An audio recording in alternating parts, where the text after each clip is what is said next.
सभी को प्रणाम, नमस्कार। आज छुट्टी का दिन है, मौका मिला है।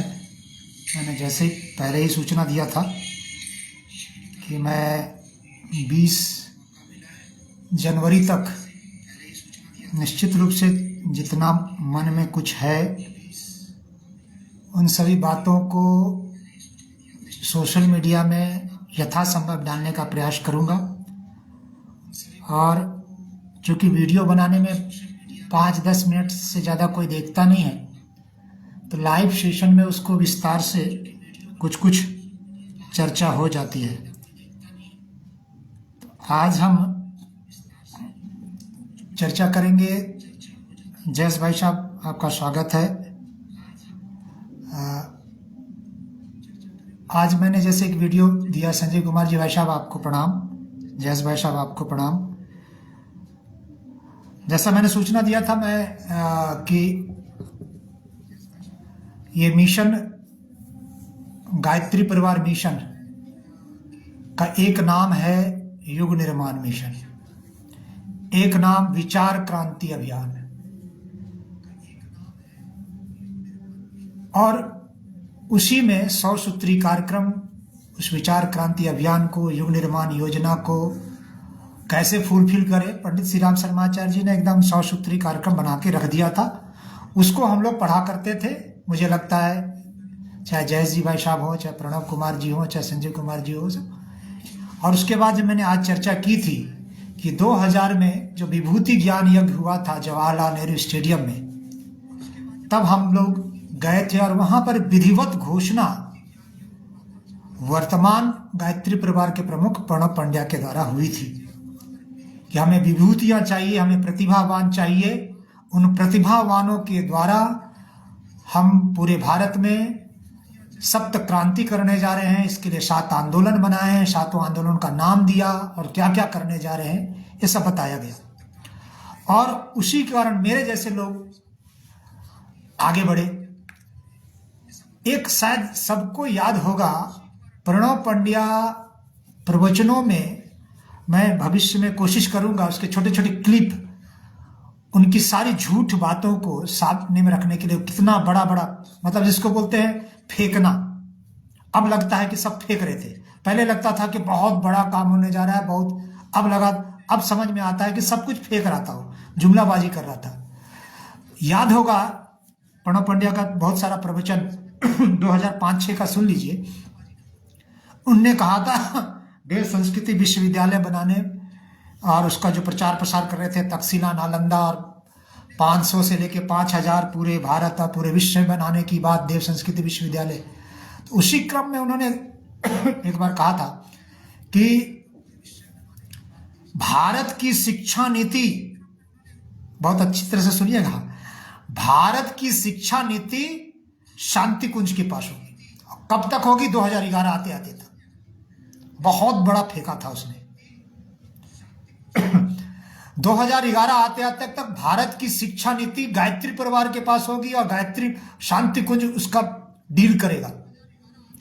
तमाम बातें, इस तरह की बातें की थी। तो भैया 2011 में तो आपने कर्मकांड कर दिया, 22 लोगों को मार दिया। अब 2026 भी चल रहा है। क्या मैं प्रणव पंड्या से पूछना चाहता हूं, और प्रणव पंड्या के जो चाटुकारों से पूछना चाहता हूं कि वो शिक्षा नीति कहां है? कहां वो आंदोलन क्यों नहीं हुआ कि शिक्षा नीति आपके पास आ जाए? आप तो एक विश्वविद्यालय ही ठीक से नहीं चला पा रहे हैं। उसी विश्वविद्यालय में गुंडागर्दी होती है, उसी विद्यालय में तमाम अय्यासी के काम होते हैं। तो आप शिक्षा आंदोलन को तो रेड मार दिया। और मैंने आज चर्चा की वीडियो में कि 2011 में मैं उपस्थित था, 2000 जन्म शताब्दी कार्यक्रम जो शांति कुंज हरिद्वार द्वारा हुआ था, पूरे हरिद्वार में छाया हुआ था। अभी तो छोटा सा बैरागी द्वीप में बहुत छोटा सा एक स्थान लिया गया है, मिला है, मगर तभी गौरीशंकर द्वीप, लालजी वाला, पंत द्वीप, सब तरफ कार्यक्रम था और सब तरफ लोग भी आए थे, बहुत लोग भी आए थे। उसका जो मीडिया सेल बना था, मीडिया सेल में सारे देश विदेश से लोग आए थे। विदेश के कितने होंगे पता नहीं, मगर देश के लोग तो बहुत सारे पत्रकार थे। अब मुझे जो जिम्मेदारी मिली थी पत्रकार बंधुओं के भोजन और आवास की व्यवस्था देखने की, तो मैं पूरा भोजन पूर्वोत्तर का भी देखता था, आवास और भोजन, और इन पत्रकार बंधुओं का भी 2011 जन शताब्दी का। तो मुझे अच्छी तरह से याद है कि 2011 के कार्यक्रम में उत्तराखंड के खादी एवं ग्राम उद्योग मंत्री आए थे, उनका नाम मुझे स्मरण में नहीं है, और प्रणब पंड्या भी बैठे थे और प्रेस कॉन्फ्रेंस चल रहा था। यह होगा 6 तारीख या 5 तारीख की बात, 6 या 5 नवंबर 2011। तो एक पत्रकार बंधु ने, हरिद्वार के ही स्थानीय पत्रकार ने प्रश्न किया कि डॉक्टर प्रणब पंड्या जी, यहां आश्रमों में बहुत सारे गलत कार्य होते हैं, व्यसन चलता है, दारू चलता है, दारू की बोतलें पाई जाती है, आश्रमों की बात हो रही है। यह अपने आप में एक कलंक है हरिद्वार के लिए, तो इसको कैसे दूर करेंगे? कोई अच्छे जागरूक पत्रकार ने प्रश्न किया था।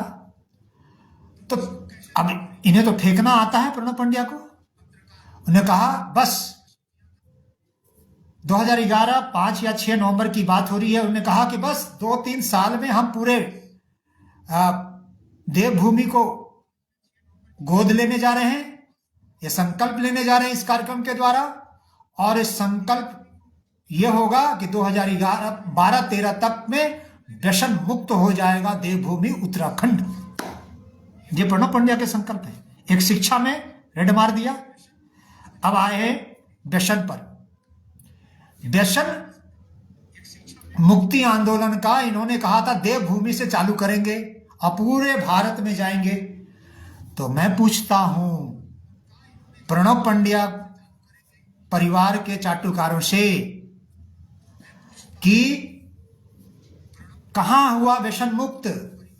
आपको आश्चर्य होगा अखिलेश भैया, दिनकर जी, जयेश भाई साहब, प्रभाकर जी, भानु प्रताप जी और संजय भाई साहब, और जिनका नाम नहीं ले रहा, जो देख रहे हैं, आपको आश्चर्य होगा। आप पता कर लीजिए, गूगल में चले जाइए, देवभूमि उत्तराखंड, जहां केदारनाथ है, जहां बद्रीनाथ है, जहां गंगोत्री है, जहां हरिद्वार है, उस देवभूमि उत्तराखंड का उत्तराखंड सरकार सबसे ज्यादा राजस्व की वसूली यदि करती है तो किससे करती है पता है? वो है आबकारी विभाग, वो इस नशा से, दारू से, दारू बिक्री करके देवभूमि उत्तराखंड। अब कल्पना कीजिए, सामने चल रहा है, कुछ कर पाएगा? न व्यसन मुक्त कर पाए, न शिक्षा। अब एक और आते हैं जिसके हम लोग बहुत साक्षी हैं। प्रणब पंड्या ने कहा था, और इसके लिए मैं केपी दुबे जो यूथ सेल के प्रमुख पूरे भारत में घूमे, और आशीष सिंह आजकल नजर नहीं आ रहे, इनसे मैं पूछना चाहता हूं क्योंकि आप अगुवाई करते थे। उन्होंने कहा था प्रणब पंड्या ने 15-16 तक आते कि हम गंगा सफाई अभियान को ले रहे हैं। इसके लिए बड़े बड़े मंत्रियों के साथ बैठक की, इवन योगी जी के साथ बैठक हुई, और बैठक में कौन जाता था प्रतिनिधि बनकर? केपी दुबे। सारा रिकॉर्ड है मेरे मस्तिष्क में, तो सब कुछ दृश्य की तरह से है। गंगा सफाई अभियान के लिए केपी दुबे, आशीष सिंह, प्रणब पंड्या की यह बात सब जगह पहुंचाया करता था कि 2026 तक गंगोत्री से लेकर गंगा सागर तक यदि कोई सफाई कर देगा गंगा का, तो वो कौन करेगा? तो वो करेगा गायत्री परिवार। कौन करेगा? गायत्री परिवार। कौन कहता था? प्रणब पंड्या। और कौन इसकी आवाज को पहुंचाता था, प्रणब पंड्या की आवाज को? केपी दुबे और आशीष सिंह, युवा प्रकोष्ठ के प्रमुख लोग, सक्रिय।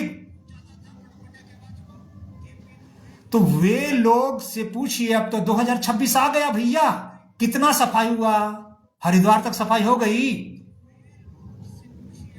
जो बैरागी द्वीप में है, एक एपरेटस लेके जाइएगा कि सफाई हो गई।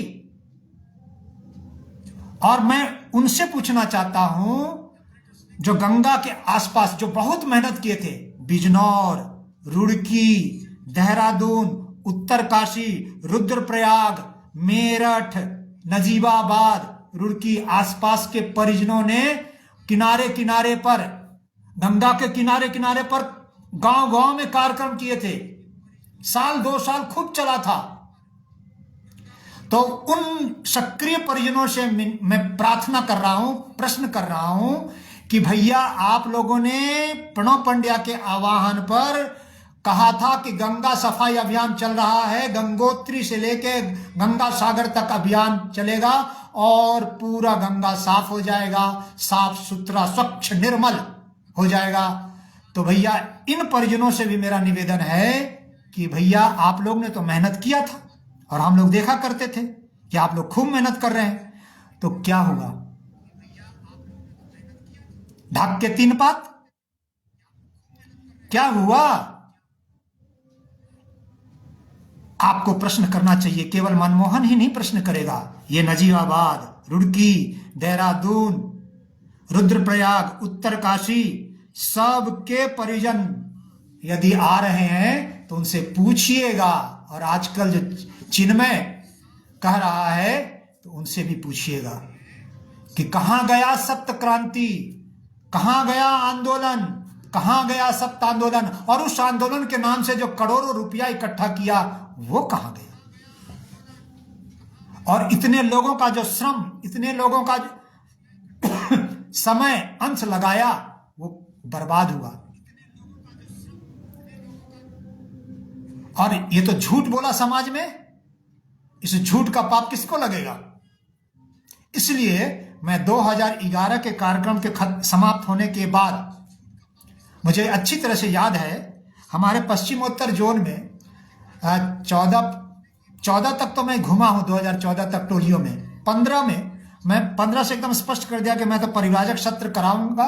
और गुरुजी का भी जो साहित्य लेके मैं क्या करता था, रुड़की, इधर बिजनौर, इधर देहरादून, इधर हरिद्वार के आसपास डोईवाला, इधर छिद्दरवाला, ऐसे गांव गांव में हम लोग परिव्राजकों को लेकर वहां की गाड़ी लेकर घुमा करते थे। गौरी शंकर भाषा का पूरा सहयोग मिलता था। ब्रह्मभोज साहित्य जो वर्मा जी चलाते थे कालीचंद भाई साहब के पास बैठ के, उनसे लेकर हम लोग घुमा करते थे।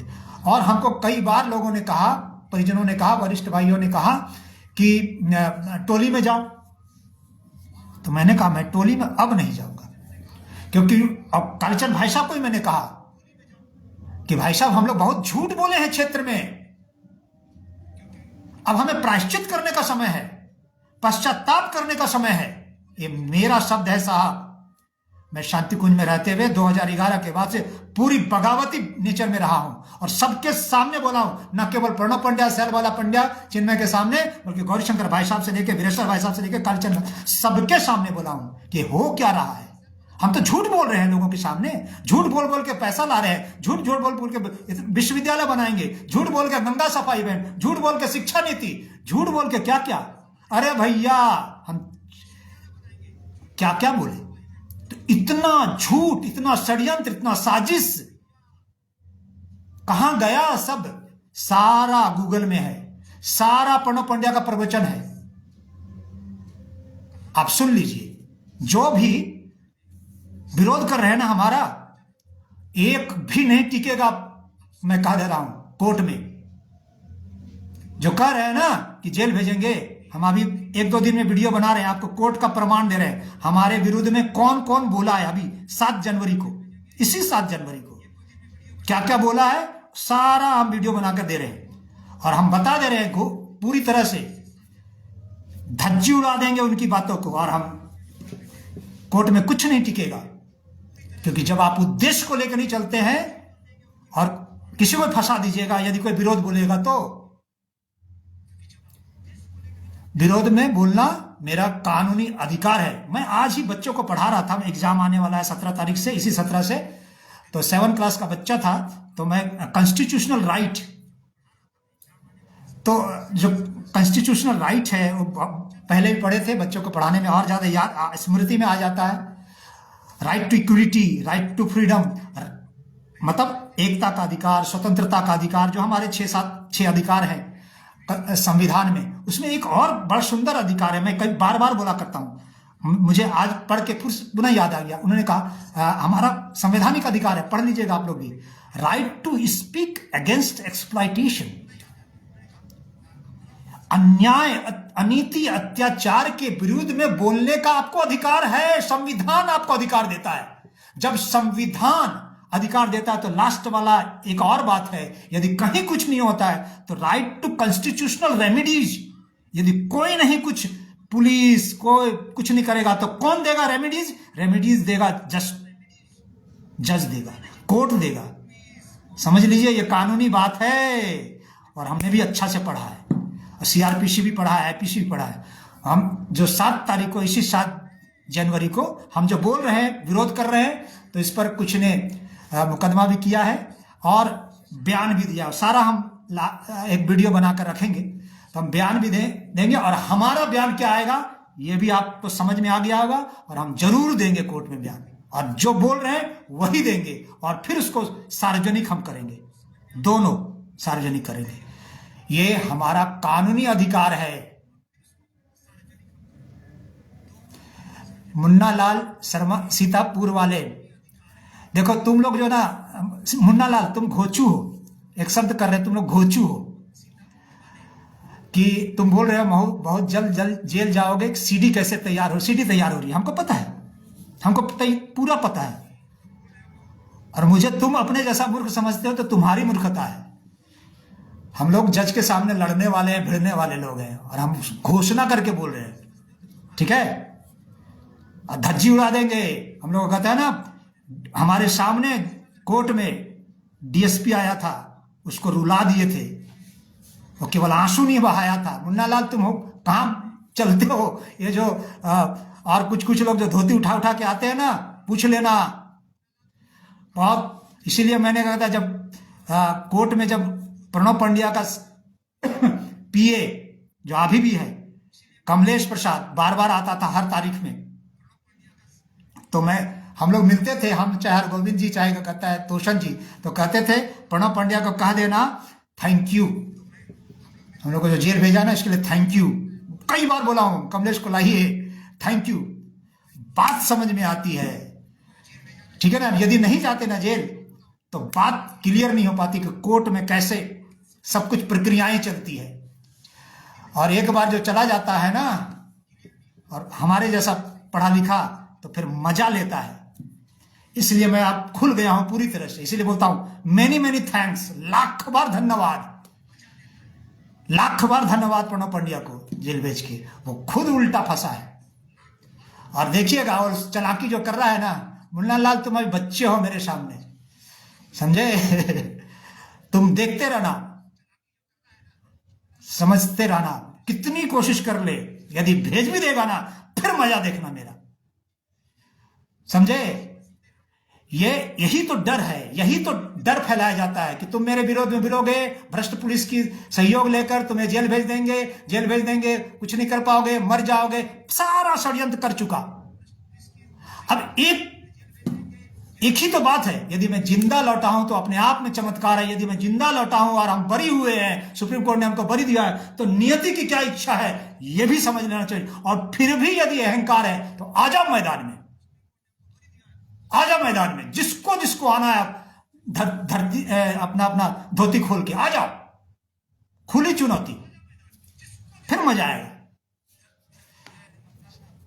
हल्के में अभी भी ले रहे हैं तो हाँ, मेरा विरोध करने का अधिकार है, right to speak against exploitation, ये हमारा कॉन्स्टिट्यूशनल राइट है, हर व्यक्ति का अधिकार है। तो यदि हम पढ़े हैं तो उसको लागू भी करेंगे, ठीक है ना? वो लागू कर रहे हैं। और हम जहां गड़बड़ियां हुई है, जहां अन्याय हुआ है, शिक्षा के नाम पर लगातार लोगों को लूटा गया है, गंगा सफाई अभियान के नाम पर लूटा गया है, समय अंश सब कुछ, और व्यसन मुक्ति के नाम से लूटा गया है। और इसलिए नहीं हो रहा है। बहुत मजेदार बात भाइयों, सभी को, जयस भाई साहब, प्रशांत महेश्वरी जी, अखिलेश जी, संजय भाई साहब और सब लोग, श्रीकांत त्रिपाठी जी, एक बहुत महत्वपूर्ण बात आप सब लोग स्वीकार करेंगे, वो इसलिए नहीं हो रहा है आंदोलन क्योंकि हमारा जो बेसिक है आंदोलन वो है साधना आंदोलन।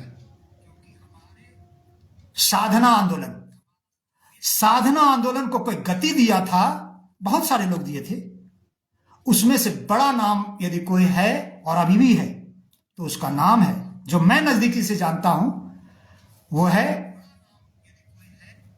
लाल बिहारी सिंह जी। लाल बिहारी सिंह जी पंचकोशी साधना पूरे भारत में करा रहे हैं और इवन विदेश में जाके करा रहे हैं।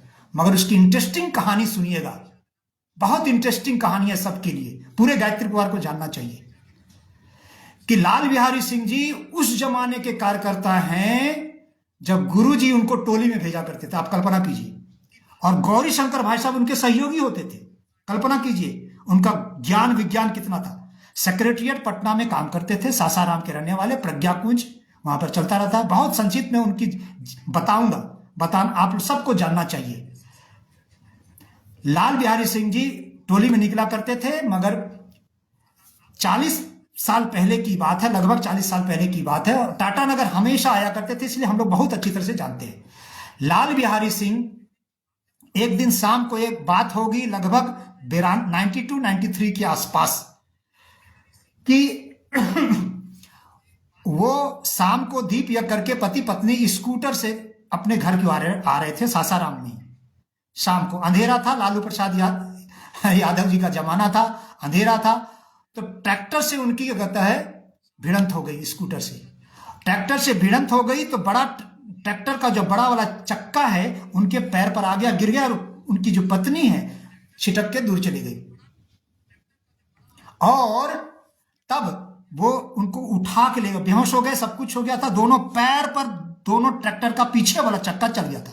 और उनको बहुत संक्षिप्त बता रहा हूं, उनको पटना ले गया, बांध के ले जाया गया और इलाज चला लाल बिहारी सिंह जी का। और तब अच्छे डॉक्टर, शायद डॉक्टर सिन्हा पटना वाले कहे थे कि लाल बिहारी सिंह जी जब होश आया कि आपकी जिंदगी बहुत सुनने का विषय है, आप सोचिएगा, विचार कीजिएगा, आपकी जिंदगी बस व्हील चेयर में ही समाप्त हो जाएगी, आपको व्हील चेयर में ही रहना पड़ेगा, इतना तो संतोष करना पड़ेगा, इतना मन बनाना पड़ेगा आपको। मगर सोचिए, उन्होंने 6 महीने में व्हील चेयर को छोड़ा।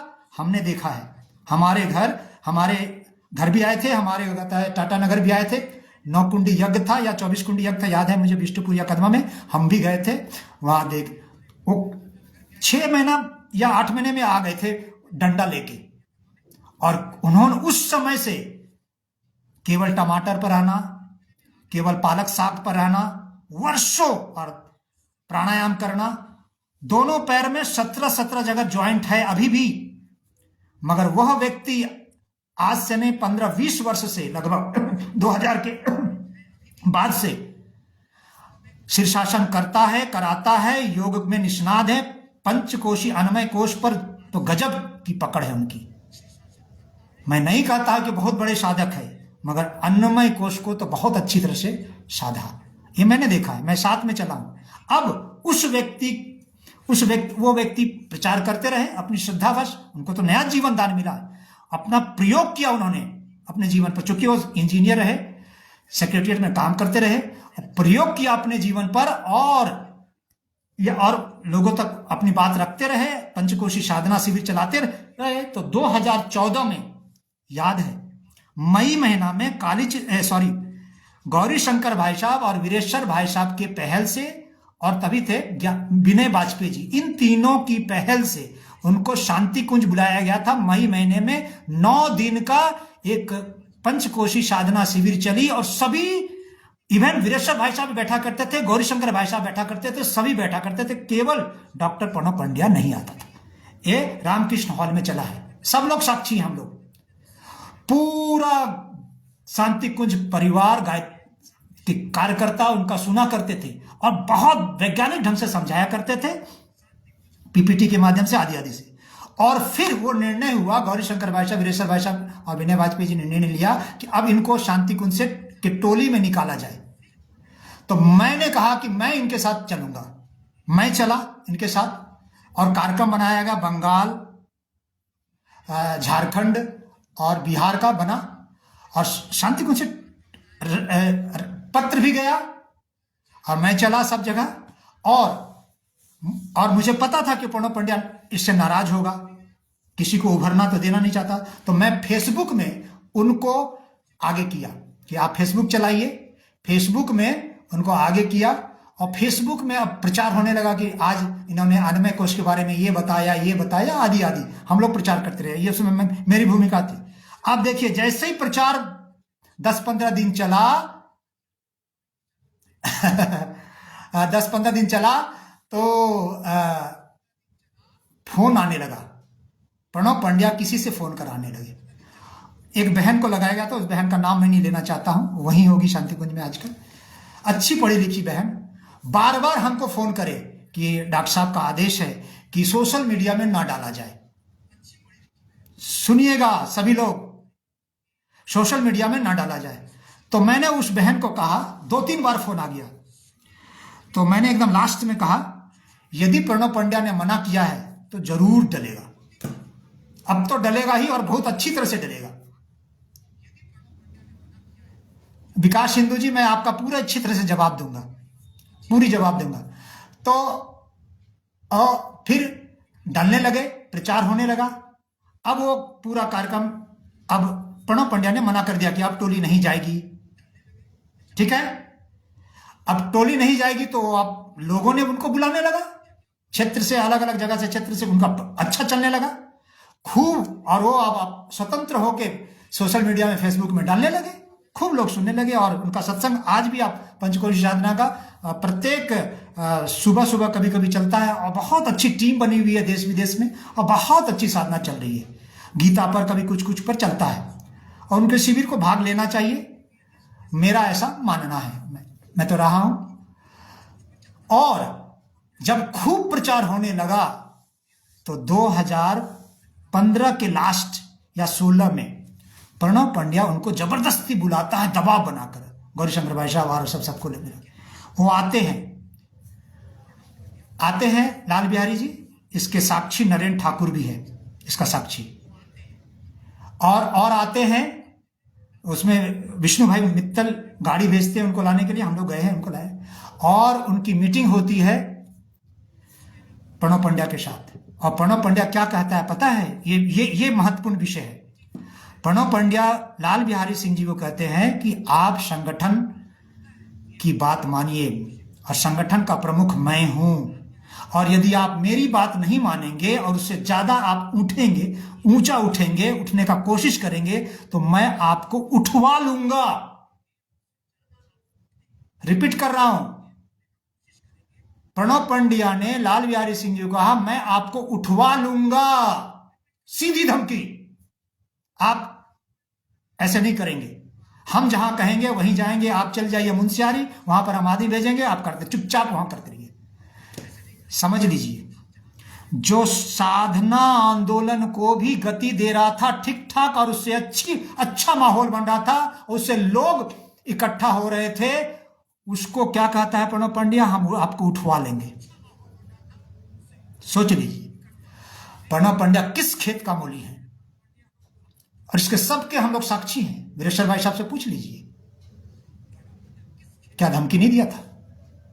तब से उन्होंने अपने अलग करते रहे। कोई अब पूरा सपोर्ट मिल रहा है अच्छे अच्छे लोगों का। जो डरपोक लोग हैं तो नहीं करेंगे, कायर लोगों की कोई कमी थोड़ी है इस दुनिया में, तो मगर वो लोग कर रहे हैं, देश विदेश में कर रहे हैं, इवन बीबीसी में हो रहा है। तो बस आप समझ लीजिए, जो मिशन का जो उद्देश्य था, अधिकांश लोग, मेरे जैसे लोग, क्रांति के लिए आए थे। मुझे याद है 92-93 में शांति कुंज की टोली आई थी टाटा नगर में। तब हम कितना होंगे, 21-22 वर्ष के।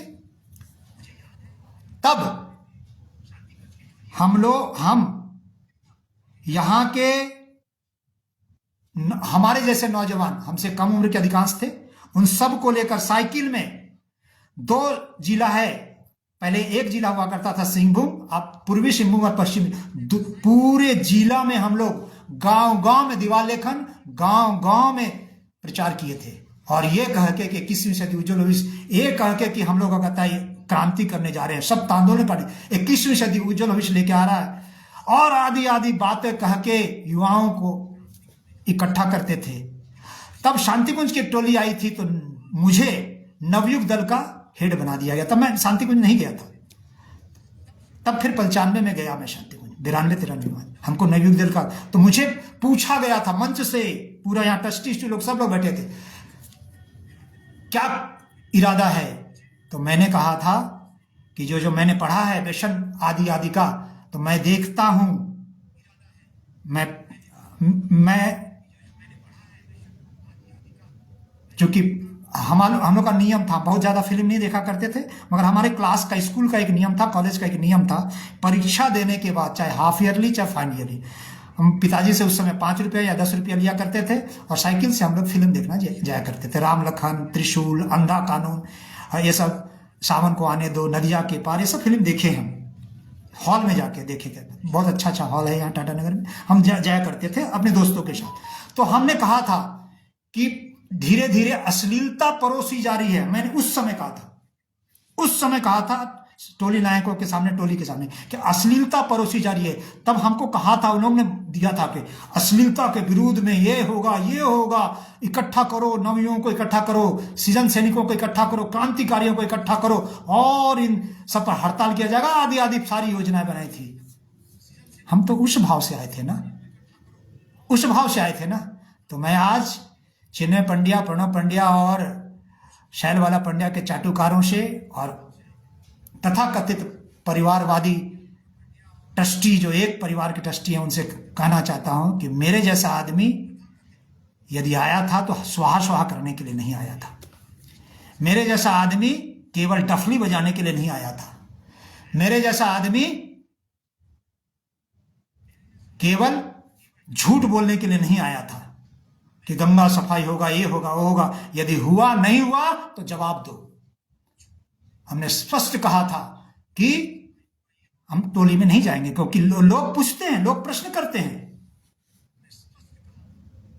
तो लोगों का जवाब, और जो लोग नए नए लोग हैं उनको क्या पता, मिशन क्या पता, स्वाध्याय कहां से किया ठीक ठाक। जो नहीं किए हैं तो उनसे हमें कोई, मुन्ना लाल जी जैसे लोग, घोचू लोग से बहुत ज्यादा ये नहीं है, परेशानी नहीं है।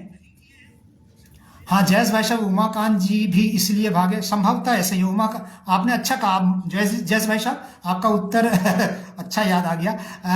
आपको याद होगा जयेश भाई साहब, उमाकांत जी बहुत सक्रिय थे, देश विदेश जाया करते थे और उनकी इंग्लिश भी अच्छी थी। हम लोग उनके साथ बैठा करते थे, उनसे हम लोग थोड़ा सा इंग्लिश का ग्रामर का कोर्स भी एक बार किया था बैठ के।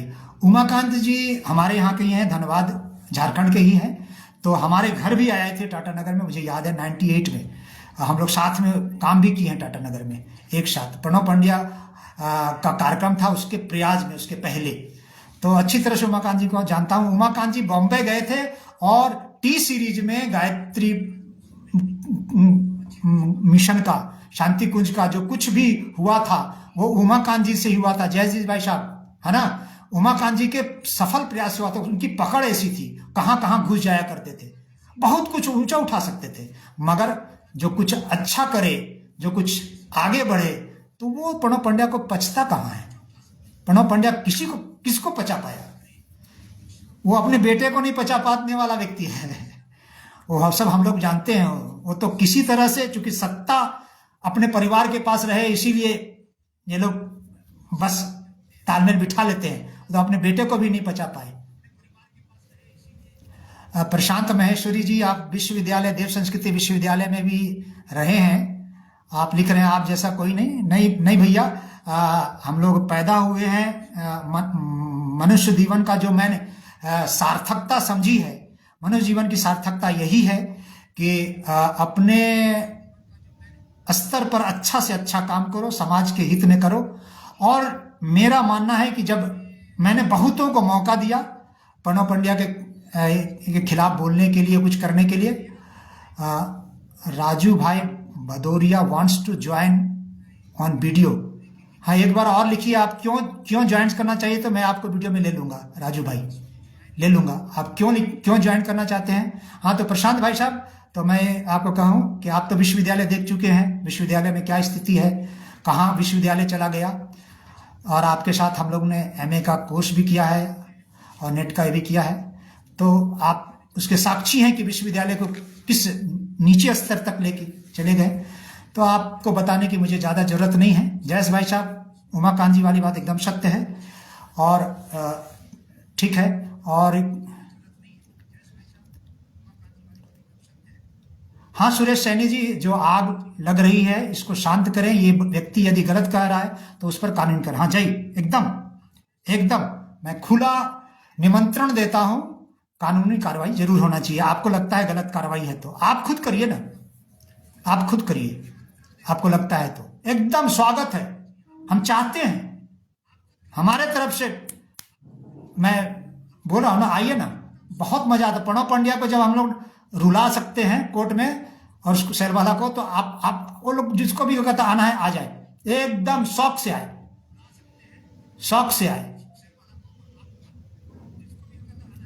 अच्छा, विकास हिंदू जी ने लिखा है, तूने जो चोरी किया था उसका भी जिक्र करो, पगले कहीं का। हाँ, हमने एक चोरी किया है कि प्रणव पंड्या जो अय्यासी करता था उसके विरोध में बोला है। हमने एक चोरी की है कि और सब लोग मुंह बंद करके रखते थे, मैं मुंह खोल के बोलता था कि प्रणव पंड्या अय्यासी करता है, चरित्रहीन है, एकदम स्पष्ट बोला करता है। ये चोरी मैंने की है, ठीक है ना, एकदम। और यदि मैंने, आपके पास प्रमाण है चोरी करने का विकास हिंदू जी, तो आप एकदम शुद्ध रूप से कोर्ट चलिए, ठीक है ना, और उसको रखिए समाज के सामने, ठीक विकास हिंदू जी, ठीक है ना। इसीलिए सुनी सुनी बातों पर यदि आप प्रभावित होते हैं तो आप या तो मूर्ख हैं या तो धूर्त हैं। हमें आप सबसे जो कमेंट कर रहे हैं ऐसे धूर्त व्यक्ति पर ध्यान दे रहे हैं, तो हमें निवेदन है कि ऐसे व्यक्ति को आप लोग गलत तरीके से फॉलो करें। इतना सीरियस क्यों ले रहे हैं, आपसे निवेदन है, हाथ जोड़कर मेरा निवेदन है कि आप सभी समय का सही नियोजन करें, ऐसे व्यक्तियों का इलाज स्वयं गुरुदेव करें। हाँ, एकदम एकदम इलाज करेंगे बहुत हम। ये कौन लिखा है, ये लिखा है कौन, गौरव रावल जी। हाँ, गौरव रावल जी, एकदम। मैं भी इसी का रिसर्च कर रहा हूं कि यदि प्रणव पंड्या महाकाल का दामाद है, और मुझे अभी तक 90% सफलता मिल चुकी है कि वो महाकाल का दामाद नहीं है, नहीं उसकी बेटी। और मैं एकदम स्पष्ट कर दूं, पंडित श्री राम शर्माचार्य जी महाकाल नहीं है। एक उसको महाकाल इसलिए बनाया जाता है कि महाकाल बोलेंगे, शिव पार्वती बोलेंगे तो हम उसके दामाद हैं, तो हमारा पूजन होगा। महाकाल एकदम 100%। इसके लिए हम हर तरह से करें। हम भी बोला करते थे, मगर नहीं है। एक अच्छे व्यक्ति, एक महापुरुष जो समाज में जाति वंश को दूर किया, गायत्री और यज्ञ को लाया, ये सब बहुत अच्छी बात है, ठीक है। उपासना साधना सिखाया, क्रिया योग सिखाया, एक अच्छी बात है। मगर महाकाल बोलना, ये सब बात है। महाकाल के दामाद है ही नहीं, एकदम स्पष्ट कर दिया ना। महाकाल की बेटी है, महाकाल उन्हीं को नहीं, वही नहीं है, तो कैसे है। तो भगवान क्या करेगा। सब लोगों ने कहा था कि जेल चले गए, अब तो मर के आएंगे, यहीं पर जीवन सड़ जाएगा। देख लिए भगवान का, महाकाल का कृपा, कहां आ गए। गौरव रावल जी, थोड़ा सा रिसर्च कीजिए, प्री टेस्ट पोस्ट टेस्ट बहुत अच्छी तरह से कीजिए, तब उसको रिसर्च कहा जाता है, ठीक है ना गौरव रावल जी। या आप मूर्ख हैं तो हमें कुछ नहीं कहना।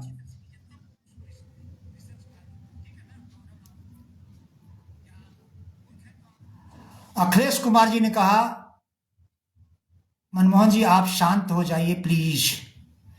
शांत होने के लिए, शांत तो एक ही दिन होंगे जब इस शरीर को छोड़ेंगे। इससे पहले कैसे शांत हो जाएंगे भैया।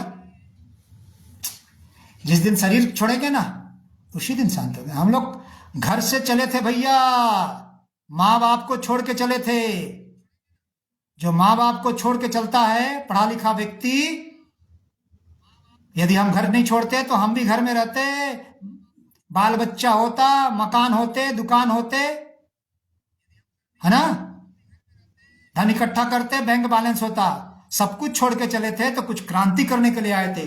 आज असली बात कर रहे हैं। और यदि क्रांति नहीं करने दीजिएगा और आप अपने अय्यासी कीजिएगा, चरित्रहीनता का प्रमाण दीजिएगा, साधना आपकी है ही नहीं, चुल्लू भर नहीं है, केवल झूठ बोलिएगा, लोगों को ठगिएगा, तो हम चुप कैसे होंगे? तब तक चुप नहीं होंगे जब तक ये शरीर नहीं छूटेगा। क्या समझे आप? हाँ, राजकुमार दास जी विवाद बढ़ा रहे हैं, एकदम बढ़ा रहे हैं। बात जन जन तक पहुंचना चाहिए, क्योंकि ये बहुत बड़ा पाखंडी है प्रणव पंड्या परिवार। अभी शैल वाला पंड्या को देखिएगा, रो रो के उल्लू बनाएगा, और मनोवैज्ञानिक ढंग से जो भोले भाले लोग हैं उसको बेवकूफ बनाएगा चिन्मय पंड्या।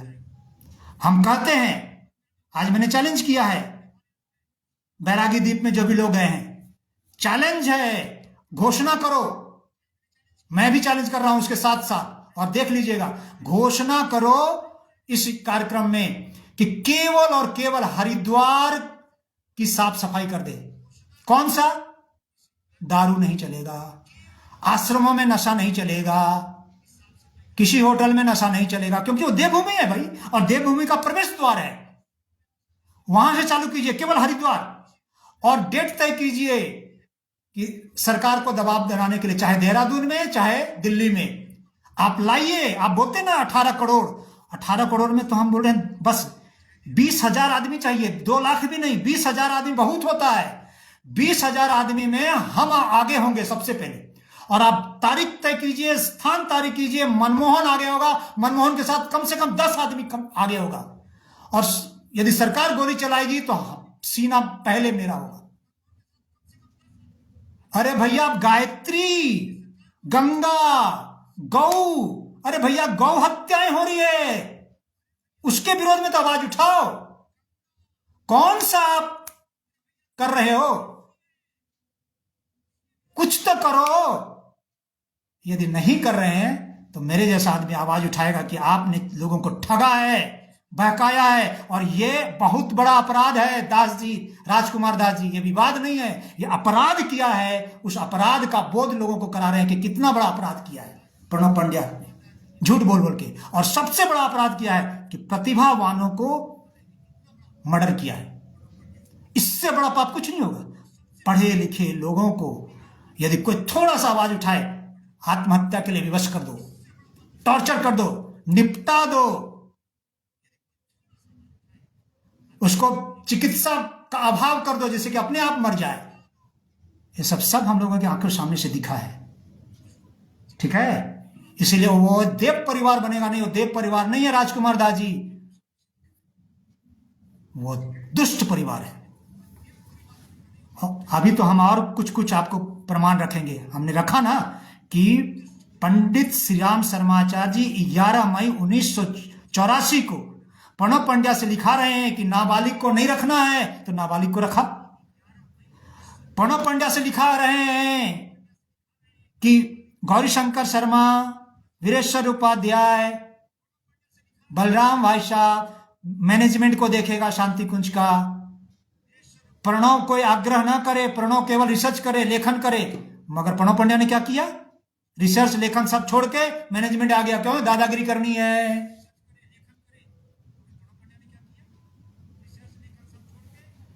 अभी और भी गलतियां की। वो फाउंडर की बातों को नहीं माना है, संस्थापक की बातों को नहीं माना है। ये बहुत बड़ा कानूनन अपराध है। राजकुमार दास, ये विवाद नहीं है, सत्यता को रखा जा रहा है।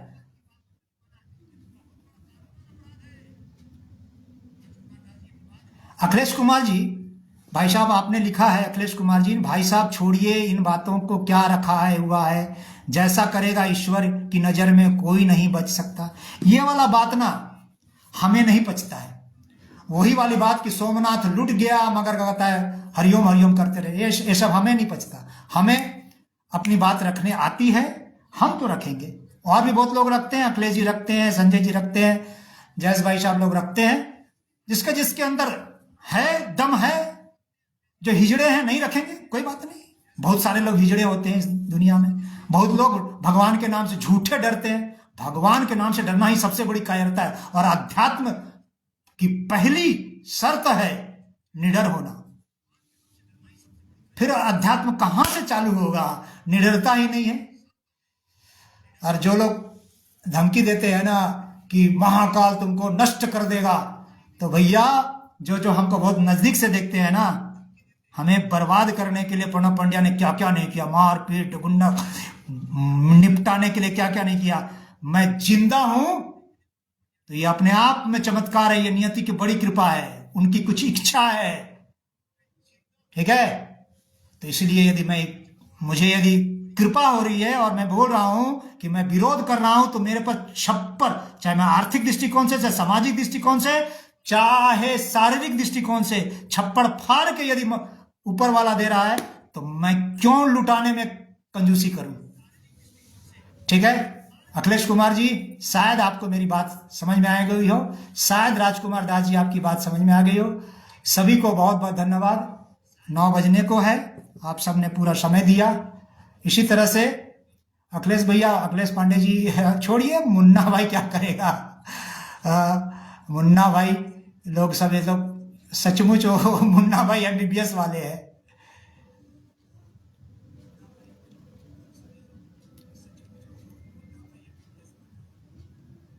जयेश भाई साहब ने क्या कहा? हाँ ठीक है, सब बात हो गई। ठीक है भाई साहब,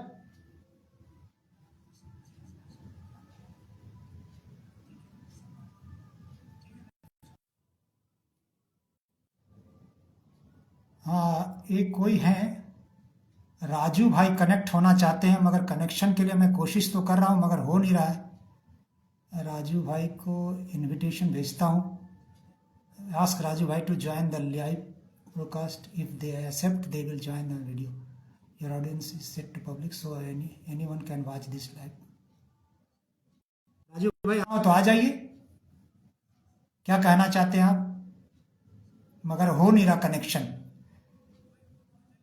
राजू भाई कनेक्शन हो नहीं रहा, मैं तो कोशिश कर रहा हूं मगर पता नहीं क्यों नहीं हो रहा है। कोई बात नहीं, मैंने अपनी बात सब रख दी है। एक ठीक है, पीहू कुश, आपने कहा भाई चुप रहा करो यार, गलत गलत मत बोला करो, जो गलत है गलत ही बोला जाता है, ये मेरे पिताजी का संस्कार है। ठीक है ना, गलत को सत्य बोलना मेरे को आता ही नहीं है। सत्य को सत्य बोलेंगे, असत्य को सत्य बोलेंगे। ये पीहू कुश जी, पहले अपने आप को सुधारो फिर दूसरा बोले, ये सब प्रवचन आप ना बहुत हम दूसरे को दीजिएगा। ठीक है ना पीहू कुश जी, ये आप ये प्रवचन दूसरे को दीजिए, मैं यहाँ पर नहीं चलता। आपने कहा आपने सबका ठेका लिया, हाँ जी हाँ ठेका लिया था, इसीलिए तो कहता है कुछ करने के लिए गए थे समाज का हरिद्वार। ऐसे थोड़ी ले गए थे कि हम भात खाने तो गए नहीं थे। अपने माँ बाप, भाई बहन, भाभी, मामा मामी, चाचा चाची सबको छोड़ के, घर द्वार जमीन को छोड़ के यदि वहां गए थे तो भात खाने थोड़ी गए थे, तो हम तो कुछ करने गए थे। हाँ तो ठेका तो जरूर लिए थे ना। अब हम ठेका लिए हैं कि उनको पूरा नंगा करेंगे।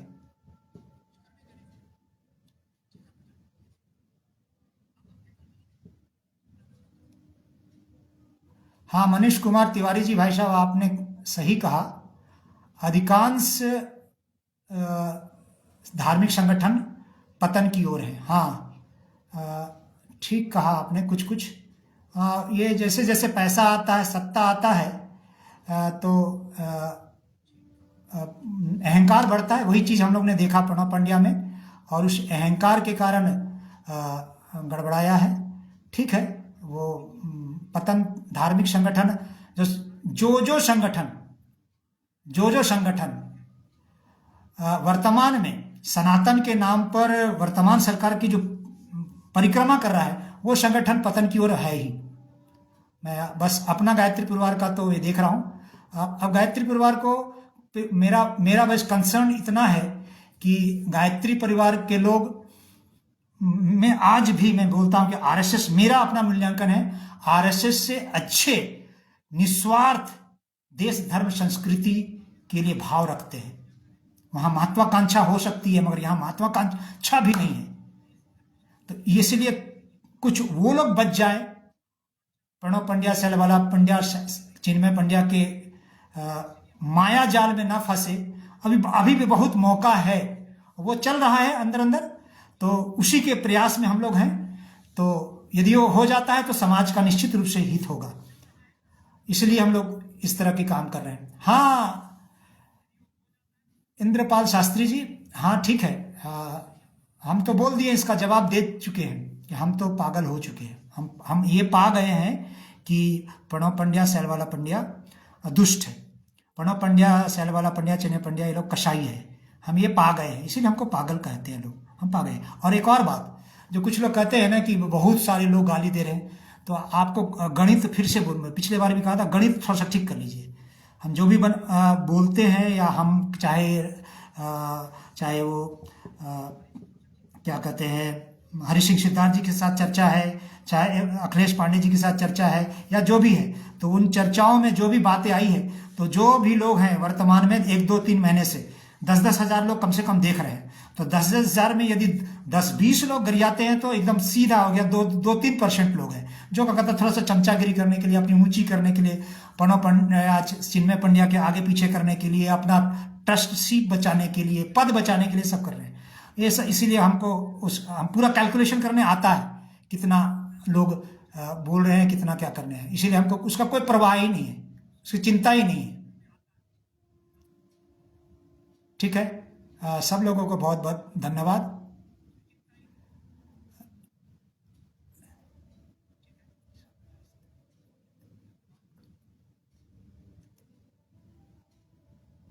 राज पांडे जी कोई है, नए बात कर रहे हैं। एक बात बताएं, अगर मैं गायत्री परिवार से जुड़ा हूं, अगर मैं नशा करता हूं शांति कुंज के बाहर या शांति कुंज में ही छिप कर, तो इसमें प्रणव पंड्या की क्या गलती है? कितने बच्चे जो माँ बाप से छिप कर नशा करते हैं, तो उसमें माँ बाप की दोषी क्या है? माँ बाप सिखा रहे हैं। अच्छा ठीक है, हाँ ये ठीक है, अच्छा प्रश्न किया है। तो राज पांडे, राजकुमार पांडे जी अलग है, राज पांडे जी, हाँ ऐसा शांति कुंज में भी होता है, मगर जहाँ तक मैं जानता हूँ, मैं नाम नहीं लूँगा, कई परिवहन विभाग में काम करते हैं, लोग नशा करते हैं, और नशा करते हैं तो नशा के लिए छूट देना जानते हुए व्यवस्था के द्वारा, ये तो मूर्खता है ना। और आप शांति कुंज के आसपास ही देख लीजिए, कितना गुटखा फुटका बिक्री होता है। इवन विश्वविद्यालय में प्रोफेसर लोग शाम को एक पैक लेके सो जाते हैं कुछ लोग और प्रणव पंड्या को सब पता है, अब क्या विरोध करेंगे खुद जब खुद गड़बड़ है तो क्या क्या विरोध करेंगे, कुछ कर पाएंगे वो। मगर क्षेत्र में बहुत अच्छे अच्छे परिजन हैं, जैसे आप लोग कभी जाइए, हिंगोली जाइए और कई जगह है, देखिएगा वहाँ पर एक व्यक्तित्व है विजय कावरा जी का।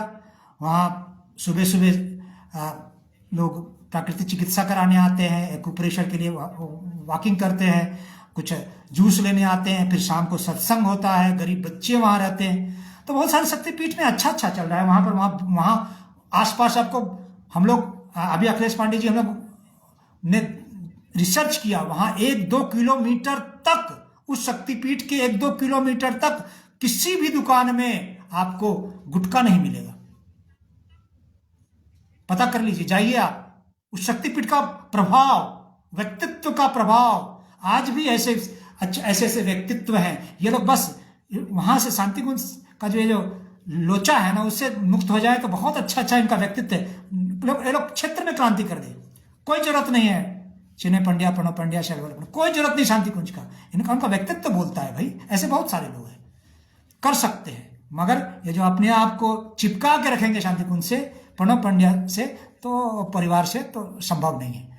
तो इसलिए तो शांति कुंज को तो करना चाहिए ना, अगल बगल एकदम दूर करना चाहिए। फिर क्या कर रहे हैं, जब आप अपने घर में ही नशा करने दे रहे हैं, छिप छिप करने दे रहे हैं, तो फिर क्या? आप आजकल तो सीसीटीवी है, फलाना है, ढिकाना है, सब कुछ, नशा कर रहा है, सब कुछ कर रहा है, आप रोक नहीं पा रहे हैं, तो आपकी कमी है ना।